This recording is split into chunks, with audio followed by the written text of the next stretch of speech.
नमस्कार। आपका बहुत बहुत स्वागत है। आज के ज़माने में बहुत से लोगों की इच्छा होती है कि वो विदेश जाएं, विदेश यात्रा करें, विदेश पढ़ने जाएं, विदेश धन कमाने जाएं। तो ये आप अपनी कुंडली से कैसे जानें कि आप विदेश जा पाएंगे या नहीं। आज के वीडियो में मैं आपको इसी बारे में जानकारी दूंगा। तो चलिए वीडियो शुरू करते हैं। ये आपकी लगन कुंडली है, तो आप अपनी लगन कुंडली खोल लीजिए। उसमें आप देखिएगा कि पहला भाव और चौथा भाव ये दो विदेश जाने के लिए सबसे पहले इम्पोर्टेंट हैं, क्योंकि पहला भाव क्या है, होम इन्वायरमेंट का है और चौथा आपका घर है। तो नियम क्या कहता है कि पहला और चौथा भाव या भाव के स्वामी पाप प्रभाव में, यानी कि अगर पहला भाव आप स्वयं, क्योंकि आप ही विदेश जाएंगे, आपका होम एनवायरनमेंट और आपका घर, जब तक ये पाप प्रभाव में नहीं होगा, यानी कि ये कमज़ोर नहीं होंगे, तब तक आप घर छोड़ेंगे। अगर ये मजबूत होंगे तो आप घर में ही रहना पसंद करेंगे, अपनी मातृभूमि में ही रहना पसंद करेंगे, क्योंकि ये क्या कहलाता है, मातृभूमि का घर या घर आपका, और ये होम एनवायरनमेंट और आप हैं। तो यानी कि पहले और चौथे भाव या भाव का स्वामी पाप प्रभाव है। पाप प्रभाव का मतलब है इसमें एक या एक से ज़्यादा मैलेफिक ग्रह बैठे हों। जैसे मैलेफिक ग्रह आपको पता ही है, सूर्य, मंगल, राहु, केतु, शनि।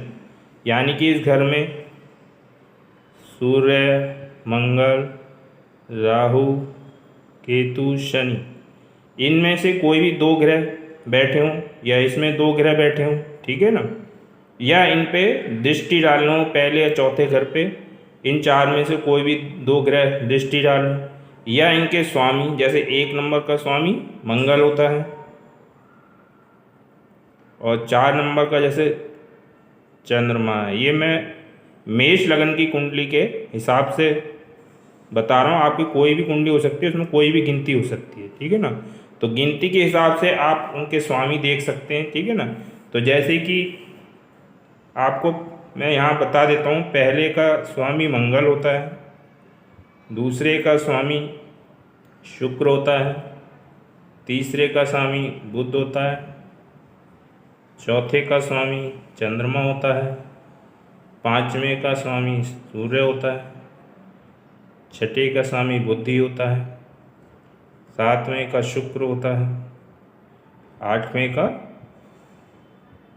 मंगल होता है, नवें का गुरु होता है, 10वें का शनि होता है, 11वें का भी शनि होता है और 12वें का गुरु होता है। तो इस प्रकार आपकी कुंडली में जो भी नंबर हैं उसके हिसाब से आप अपने ग्रह देख लीजिए। जैसे इस ये मेष लगन की कुंडली है, तो इसमें जैसे एक नंबर का मंगल हुआ, 4 नंबर का चंद्रमा हुआ। इन पर भी अगर राहु केतु की दृष्टि हुई है, कहीं भी बैठे हैं, मान लो चंद्रमा यहाँ बैठा है और यहाँ राहु केतु में से कोई भी चार में से दो ग्रह बैठे हैं, तो ये चंद्रमा पर दृष्टि डालेंगे, ठीक है ना। या फिर कहीं और मंगल बैठा हो, ठीक है, मान लो मंगल यहाँ बैठा है और ये सब ग्रह यहाँ बैठे, कोई से भी दो, ठीक है, राहु लिख लो और सूर्य लिख लो सपोज। तो ये जो है इस पे डाल रहे हैं, यानी कि ये भाव पे भी बैठे हैं और इस पे भी दृष्टि डाल रहे हैं। तो इस तरीके से कोई भी दो ग्रह, सूर्य, मंगल, राहु, केतु और शनि में से इस और इस भाव के, यानी कि पहले और चौथे भाव या इनके स्वामी पर दृष्टि बनाते हैं, तो ये पाप प्रभाव में आ जाता है, यानी कि ये भाव थोड़ा कमज़ोर हो गया। तो ये जब कमज़ोर हो गया तभी आप घर छोड़ेंगे, क्योंकि ये आपका घर का स्वामी है और ये आप स्वयं हैं, होम इन्वायरमेंट है, ठीक है ना। तो पहला नियम तो बहुत ही महत्वपूर्ण है, जब तक ये नहीं होगा तब तक आप विदेश यात्रा नहीं करेंगे, क्योंकि आप घर नहीं छोड़ेंगे, ठीक है ना। दूसरा नियम है, पहला, दूसरा, तीसरा, चौथा, पाँचवा, सातवां, आठवां, नौवां, 10वें भाव का संबंध 12वें भाव से हो जाए, क्योंकि 12वां भाव क्या कहलाता है, विदेश का भाव कहलाता है, ठीक है ना। ये मेन है विदेश भाव, ठीक है ना। तो पहला भाव का संबंध विदेश भाव से, यानी कि इसका स्वामी सपोज यहाँ बैठ जाए, ठीक है, या इसका स्वामी यहाँ बैठ जाए, या ये कहीं बैठा हो, इस पर दृष्टि डाल रहा हो, मान लो यहाँ बैठ गया, ठीक है, मान लो मंगल यहाँ बैठा है तो इस पर दृष्टि डाल रहा है, ठीक है, या मंगल यहाँ बैठा है तो अपनी चौथी दृष्टि यहाँ डाल रहा है, ठीक है ना। या इसको स्वामी कहीं बैठा है, गुरु, गुरु सपोज यहाँ बैठा है, ठीक है ना, तो मंगल पे दृष्टि डाल रहा, या गुरु फिफ्थ में दृष्टि से डाल रहा है, मान लो गुरु यहाँ बैठा है, तो 1 2 3 4 5 फिफ्थ, यानी कि इन भाव का संबंध 12th हाउस से बन जाता है, विदेश भाव से। तो ये क्या होता है, विदेश ले जाने का कारण बनता है। क्योंकि पहला क्या है, होम इन्वायरमेंट है, आप स्वयं है, आप खुद ही विदेश से संबंध हो गया आपका, तो यानी कि आप विदेश जाएंगे। दूसरा धन भाव है, दूसरा भाव धन का है, तो आप मान लो धन भाव यहाँ बैठ गया, या ये यहाँ बैठ गया, या कोई संबंध बन गया इनका, तब भी आप धन के लिए, धन कमाने के लिए विदेश जा सकते हैं, ठीक है ना। तीसरा भाव क्या है, डॉक्यूमेंटेशन का होता है, ठीक है ना। डॉक्यूमेंटेशन, विदेश जाने के लिए क्या है, कागजात की जरूरत होती है, पासपोर्ट है, वीज़ा है, तो यानी कि तीसरे भाव का संबंध अगर 12th से बन गया या 12th का से बन गया, तब भी आपका विदेश की संभावना है। चौथा भाव का स्वामी यहाँ बैठ गया, यानी कि घर ही आपका विदेश में बैठ गया, तो आप विदेश में जाके घर भी बना सकते हैं, ठीक है ना। और ये यहाँ बैठ गया तो आप घर वहाँ बना सकते हैं, वहाँ रह सकते हैं, ठीक है।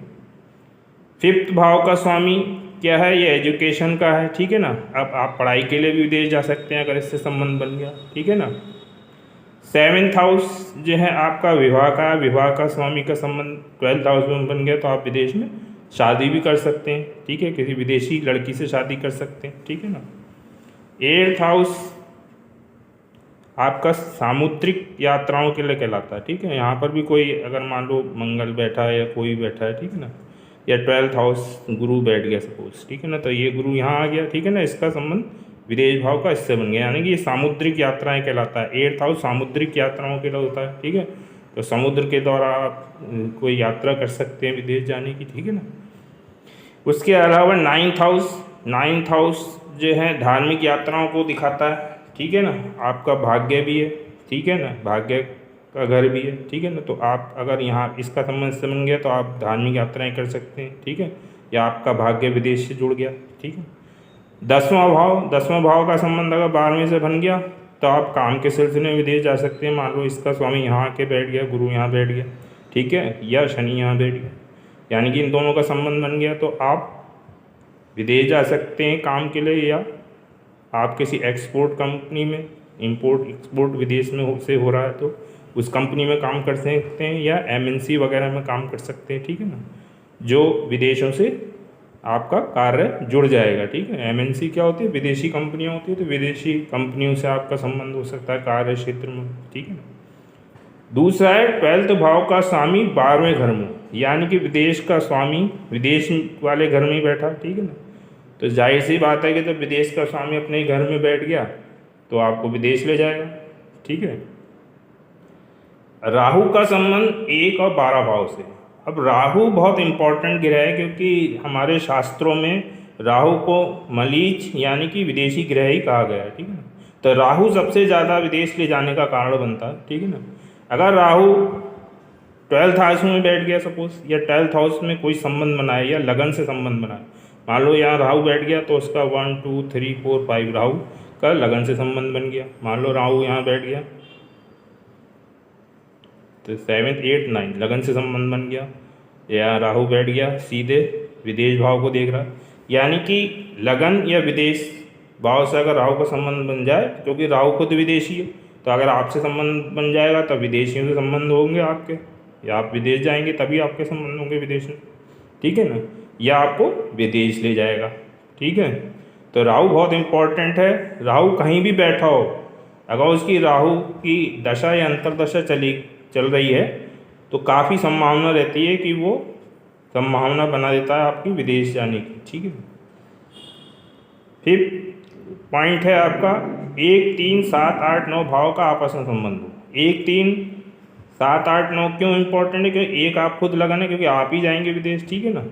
3 क्या है, डॉक्यूमेंटेशन का है, क्योंकि आपको वीज़ा पासपोर्ट चाहिए होगा, ये भी संबंध है।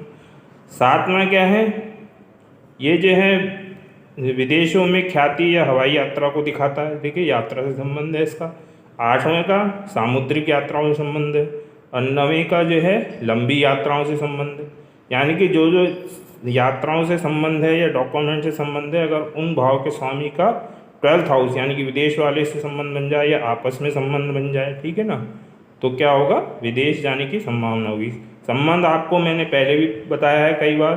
संबंध क्या होता है, या तो वहाँ बैठ जाए, युति कर लें, ठीक है ना, एक भाव का स्वामी दूसरे भाव में बैठ जाए, या दोनों भाव के स्वामी आपस में युति कर लें, या दृष्टि संबंध हो, या राशि परिवर्तन हो, इसका स्वामी इसमें बैठ जाए या इसका स्वामी इसमें बैठ जाए, ठीक है ना। अब आखिरी पॉइंट है बृहस्पति या चंद्रमा का संबंध 12वें भाव से। अब बृहस्पति भी आपको विदेश ले जा सकता है, क्योंकि बृहस्पति क्या है, काल पुरुष, जो मेष लगन मैंने यहाँ बना रखा है, इसे काल पुरुष की कुंडली भी कहा जाता है। वो जो है कॉमन कुंडली होती है, सभी कुंडलियों के बाद काल पुरुष की कुंडली से भी मैच किया जाता है कि उसका संबंध भी है योग से या नहीं। तो बृहस्पति काल पुरुष की कुंडली में आप देख रहे हैं 12 सितंबर बृहस्पति का घर होता है, ठीक है ना। तो ये जो है यहीं इसका घर है, तो बृहस्पति भी आपको विदेश ले जा सकता है अगर उसका संबंध कुंडली में आके कहीं से बन जाए। मान लो गुरु आपके यहाँ बैठे हैं, ठीक है ना, तो 1 2 3 4 5 दृष्टि से यहाँ देखेंगे, गुरु यहाँ बैठे हैं तो 7th दृष्टि से देख लेंगे आपको, ठीक है ना। और गुरु जो है आपके यहाँ बैठे हैं तो 7th 8th 9th दृष्टि देख लेंगे, यानी कि गुरु यहाँ बैठे हों, यहाँ बैठे हों, या यहाँ बैठे हों, या खुद यहाँ बैठ गए, ठीक है, तो विदेश भाव से संबंध बन गया उनका, तो आपको अपनी दशा अंतरदशा में देश यात्रा करा देंगे। अब चंद्रमा भी यात्रा का कारक ग्रह है, ठीक है। चंद्रमा का संबंध अगर विदेश से बन जाए तो वो विदेश में आपकी यात्रा करा सकता है। तो ये मैंने कुछ नियम आपको बताए हैं विदेश जाने के लिए। और विदेश जाने के लिए जितने ज़्यादा नियम आपके में लगेंगे उतने ही ज़्यादा संभावना रहेगी कि आप विदेश जा सकें।